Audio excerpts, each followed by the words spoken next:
동안 서울은 입주 물량이 없다고 해도 과언이 아닙니다. 매물 풍기가 일어나서 지금도 부족하다고 합니다. 기록적인 지금 거래량을 보이고 있습니다만 앞으로 시장은 저는 이렇게 될 것 같아요.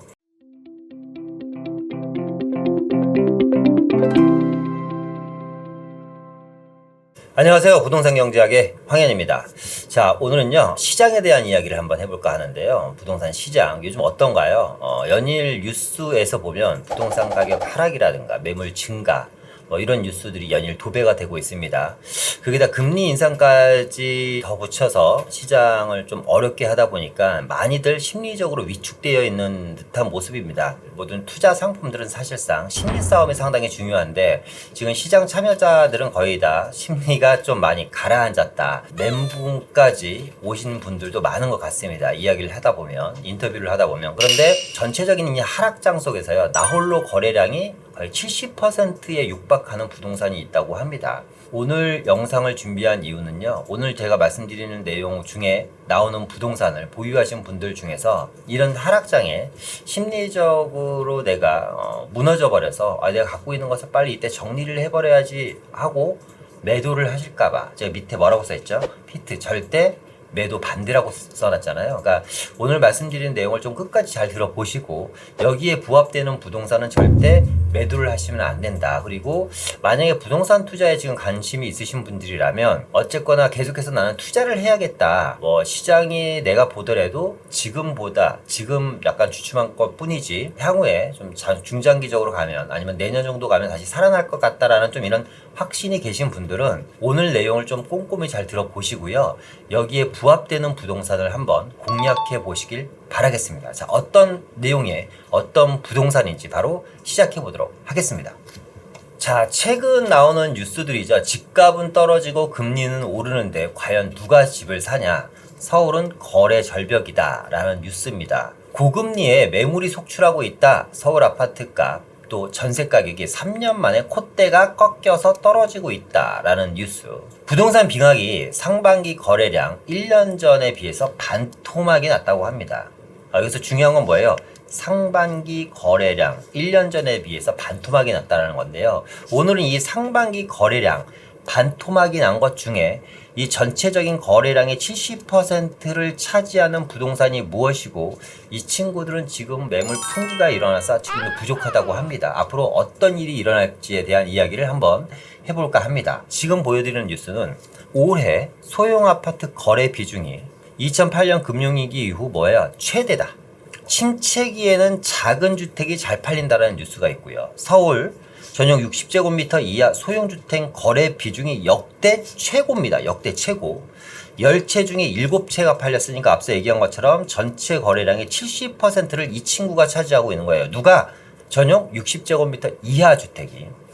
금리 무서워서 집을 줄이고 있다. 상반기의 주택 거래량 70%가 또 뭐다? 소형이다라는 겁니다. 자, 그러면 이 소형주택은 과연 어떤 놈이길래 이 부동산 침체기에도 이렇게 거래가 잘 되고 전체 거래량의 70%를 차지하고 있고 앞으로 그럼 이 소형주택에 대한 전망은 어떻게 될 것인지 한번 조목조목 알아보도록 하겠습니다. 일단 그래프를 보시면요, 좀 더 확연하게 눈에 띄실 겁니다. 규모별 주택 거래 현황을 보면요, 2022년 1월부터 6월까지입니다. 전체 총 거래량은 34,945건이고요. 작년 이맘때의 거래량에 비해서 상당히 큰 폭으로 줄어든 수치입니다. 그런데 이 중에서 60제곱미터 이하 거래가 24,673건이니까 거의 대부분의 거래가 60제곱미터 이하 거래를 차지한 거고요. 이 친구의 거래 비중은 70.6%입니다. 거의 71%에 육박하죠. 그리고 우리가 중소형이라고 하는 20평대 주택들은 전체 거래량의 16.4%고요. 국민주택이라고 하는 30평대가 상당히 취약하죠. 1.1%, 3.4%. 그러니까 이제 가격 상승에 대한 좀 부담감을 느끼시는 분들도 계셨을 거고 30평대 아파트들 같은 경우는 특히나 또 금리 인상에 대한 부담감을 느끼시는 분도 상당히 있었을 거라는 생각이 듭니다. 그런데 의외로 중대형이 또 나름대로 8.5%의 선방을 하고 있어요. 그러니까 앞으로 시장을 저는 이렇게 될 것 같아요. 초소형이나 아니면 이제 중대형 실거주자들 같은 경우는 좀 고가의 중대형 시장으로 좀 나눠지지 않을까. 이 안에서 말씀드렸던 20평대에서 30평대 국민주택 정도 되는 이 친구들은 입지라든가 아니면 주택 연한이라든가 재건축 여부에 따라서 희비가 많이 갈릴 걸로 생각됩니다. 그러니까 요 안에 있는 친구들 61제곱미터에서 135제곱미터 안에 있는 친구들은 가격 상승기에는 속절없이 잘 올라가겠지만 지금처럼 침체기라든가 아니면 앞으로 펼쳐질 시장에서는 개별적인 특성이 강하지 않는 이상은 어쩌면 조금 지금 같은 흐름으로 계속해서 이어갈 가능성이 상당히 높을 걸로 예상이 됩니다. 어쨌거나 규모별 주택 매매 거래 현황을 보더라도 소형이 압도적이고요. 자, 2006년부터 2022년 상반기입니다. 서울 전용 면적 60제곱미터 이하 주택 매매 비중을 또 한번 보면 지금 여기서 이제 눈에 띄는 게 이제 2007년 8년도에 58.4%의 거래량을 기록했죠. 최근 뭐 2019년까지는 최고의 거래량입니다. 그런데 아시겠지만 2007년 8년이 뭐예요? 외환위기 직후고 외환위기가 터졌을 때입니다. 자, 이때도 경기가 좀 상당히 어려웠을 거로 예상이 되고요. 그리고 2019년부터 2020년 부동산 가격 상승장 때 59.8% 그리고 지금은 70.6%. 여기서 이제 꺾일 것인지 아니면 보합으로 갈 것인지 더 치고 올라갈 것인지 이제 하반기는 우리가 좀 지켜봐야 되겠지만 저는 하반기에도 여기서 좀 더 치고 올라갈 걸로 예상이 됩니다. 그래서 올 연말 정도 되면 60제곱미터 이하 주택 매매 비중이 또 얼마나 이루어졌는지 지금 같은 침체기에도 매물이 쌓이고 있는 와중에도 60제곱미터 이하의 소형주택은 상반기 모습은 지금 뭐 기록적인 지금 거래량을 보이고 있습니다만 하반기에는 어떻게 될 것인지에 대한 결과도 하반기에 역시 제가 자료를 찾아서 여러분들한테 또 알려드리도록 하겠습니다. 전 개인적으로 하반기에도 지금과 같은 추세가 계속해서 이어질 걸로 강하게 믿고 있습니다. 어쨌거나 2008년도에는 그러면 어떻게 해서 이 친구가 거래량이 이렇게 많이 나왔는지 어떤 일이 있었는지 보도록 하겠습니다. 자, 2008년도 뉴스인데요. 일단 제목부터가 어디서 많이 본 제목이죠. 지금의 시장과 거의 비슷합니다. 2008년 소형 아파트 가격 비상 걸렸다. 말 그대로 비상 걸렸다라는 겁니다. 그러니까 소형 아파트 가격이 계속해서 상승 곡선을 그리고 있다는 내용이고요. 올해 아파트 시장이 전반적인 거래 부진과 약세를 보이고 있지만 소형 아파트의 가격은 꾸준히 오름세를 보이고 있다라는 내용이고요. 2007년 서울, 인천, 경기 이제 수도권에 대한 재건축 아파트를 제외한 일반 아파트 중 66제곱미터 미만 아파트는 10.96%. 그러니까 전체적인 침체기에도 수도권의 66제곱미터 아파트는 계속해서 상승을 하고 있고 수도권 평균 상승률인 2.48%를 두 배를 앞지른 5.91%를 상승을 했다라는 겁니다. 지금 그러니까 약세임에도 불구하고 소형 아파트가 계속해서 상승을 했다는 얘기고요. 소형 아파트 가격의 주 상승 원인을 보니까 자, 첫 번째 2007년 이후 아파트 시장이 실수요자 위주로 재편되면서 상대적으로 그때 당시에는 저평가되어 있던 서울과 수도권 외곽 지역 가격이 하반기부터 큰 폭으로 올랐기 때문에 심리적으로 불안해진 세입자라든가 소형주택 아파트 거주자들이 매매로 전환하는 증가세가 보이고 있다는 거고요.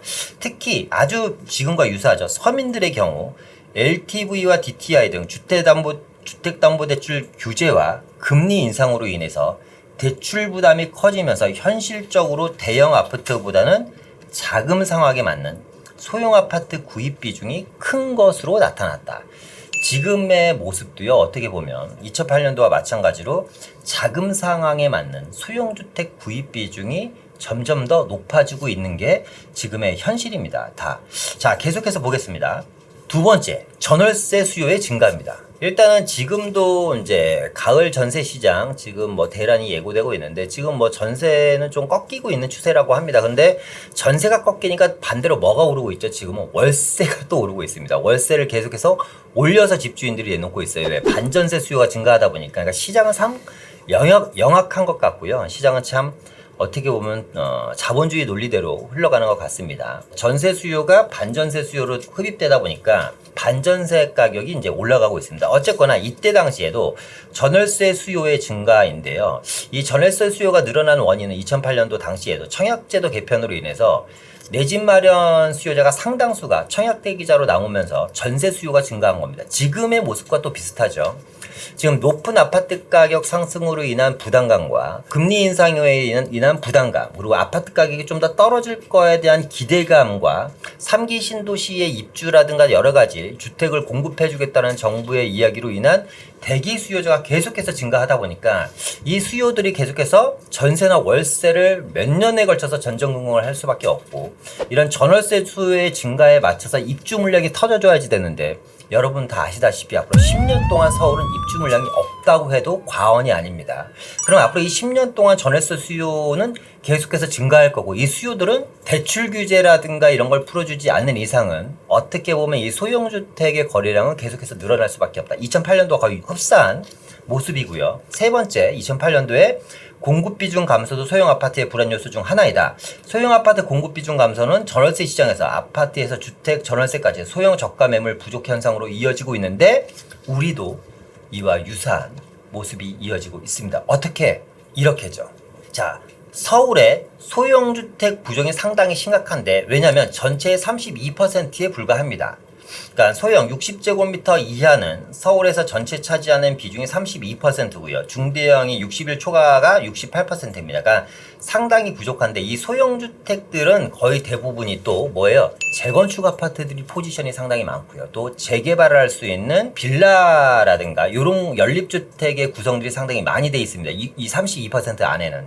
그러다 보니까 재개발과 재건축이 계속해서 진행이 되면 이 소형 아파트는 점점 더 어떻게 해요? 파이가 작아지겠죠. 파이가 계속해서 작아질 겁니다.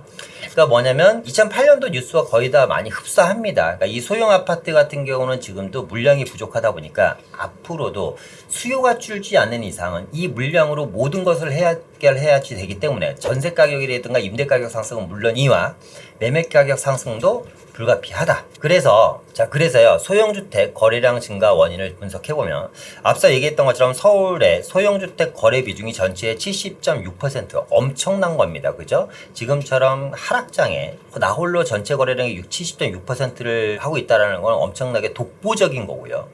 이거는 지금 2006년 부동산 통계 작성 이후 현재 역대 최고 높은 비중입니다. 이유는 첫 번째, 거래 진입 장벽이 상당히 낮다. 뭐냐면 일단은 대출 규제에 대한 영향도 덜하죠. 하반기에도 그래서 거래량을 유지할 것으로 보입니다. 일단은 60제곱미터 이하, 6억 이하 주택을 많이 공략하신 걸로 보여요. 6억 이하 주택. 2달 전인가 영상에서도 뭐라 그랬어요?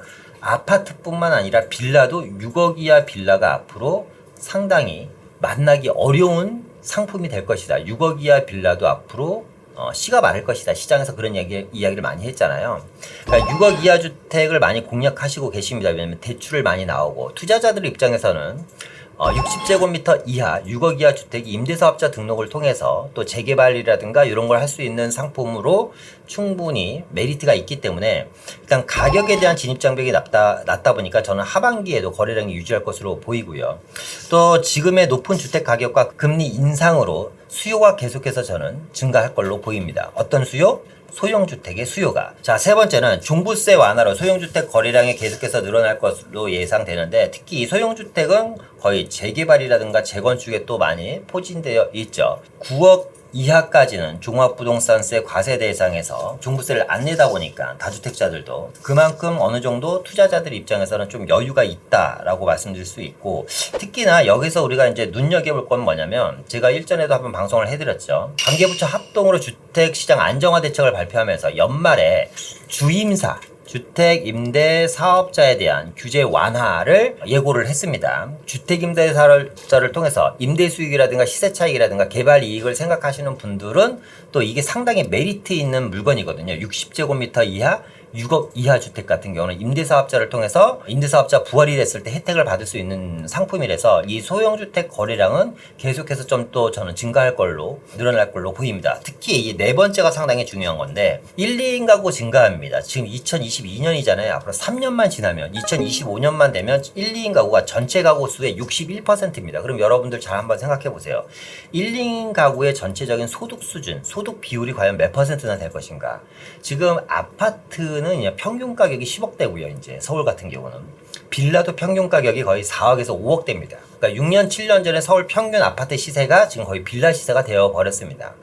그럼 1, 2인 가구들이 정말 연봉이 몇 억씩 돼야지 아파트를 사던가 전세를 들어가야 될 텐데, 이런 수요가 전체 인구의 61%라면 이 소형주택의 거래 비중은 계속해서 좀 증가할 걸로 예상이 됩니다. 자, 마무리 한번 해보겠습니다. 일단은 현상이 아닌 방향성이 중요하다. 이 이야기는 제가 상당히 많이 하는 이야기죠. 그러니까 지금 일어나고 있는 현상도 상당히 중요합니다. 금리 인상이라든가 세계적인 경기 불황이라든가 그리고 원자재 가격 상승, 이런 요인은 또 이제 우리 부동산 시장과 접목해 보면 어쩌면 정부에서 각종 개발 사업으로 진행하려고 했던 부동산 공급망에도 크게 위축을 줄 수가 있고, 부동산 공급망이 흔들린다면 정부가 예상한 수치의 공급이 이루어지지 않을 가능성이 상당히 높고요. 공급이 이루어지지 않는다면 지금과 같은 전월세 대란은 계속해서 일어날 것 같습니다. 전세 가격 상승은 다시 매매 가격 상승을 불러일으키는데, 어쨌거나 대출 규제가 풀어지지 않고 취득세에 대한 감면이 없어지지 않는 이상 현실적으로 거래에 집중할 수 있는 금액대들이 한정되어 있기 때문에 저는 이 소형주택에 대한 거래량이 계속해서 늘어날 걸로 예상이 되고요. 시장의 위축은 당연한 것이라는 걸 우리가 좀 받아들였으면 좋겠고, 세 번째가 이제 중요하죠. 같은 상황에서 다른 시장이 존재한다. 주식도 마찬가지입니다. 전체적인 주식시장이 떨어지는 와중에서도 어떤 분은 계속해서 돈을 버시는 분들이 계시죠. 그러니까 전체적인 시장이 중요한 게 아니라 이런 같은 상황, 전체적인 시장 상황은 다 같지만 이 안에서 다른 시장이 반드시 존재한다는 것을 여러분들이 좀 인지하셨으면 좋겠고요. 앞서 처음 서두에 말씀드렸던 것처럼 이런 소형주택을 갖고 계신 분들이라든가 소형 아파트를 갖고 계신 분들 60제곱미터 미만 반드시 매도를 해야 되는 상황이 아니시라면 조금 더 버티셨으면 좋겠고, 지금 현재 좀 여유자금으로 내가 무언가 투자를 한번 생각해 보시겠다 이런 분들은 저는 개인적으로 연말에 임대사업자에 대한 대대적인 규제 완화가 풀릴 걸로 예상이 됩니다. 그렇기 때문에 좀 선점하셔서 이런 소형주택 같은 경우는 앞으로 부족 현상이 상당히 크게 일어날 것 같습니다. 앞서 말씀드렸던 것처럼 소형주택은 지금 현재 물량이 서울 전체에서 32%밖에 없고, 이 중에서 우리가 실제로 투자를 원할 수 있는 물건은 또 32%가 채 되지 않습니다. 왜냐하면 이 중에서는 임차인을 못 집어넣을 정도로 엉망인 주택들도 상당히 많습니다. 그러니까 노후 소형주택이 상당히 많다라는 겁니다. 그렇기 때문에 꼭 관심을 가지셨으면 좋겠습니다. 마지막으로 다시 한번 같은 시장 안에서도 다른 시장이 존재한다라는 걸 여러분들이 좀 인지하셨으면 좋겠고요. 오늘 이상 마치도록 하겠습니다. 무덥습니다. 건강 주의하시고요. 다음에 더 좋은 영상으로 찾아뵙도록 하겠습니다. 여러분들이 눌러주시는 좋아요는 저에게 큰 힘이 됩니다. 이상 마치겠습니다. 감사합니다.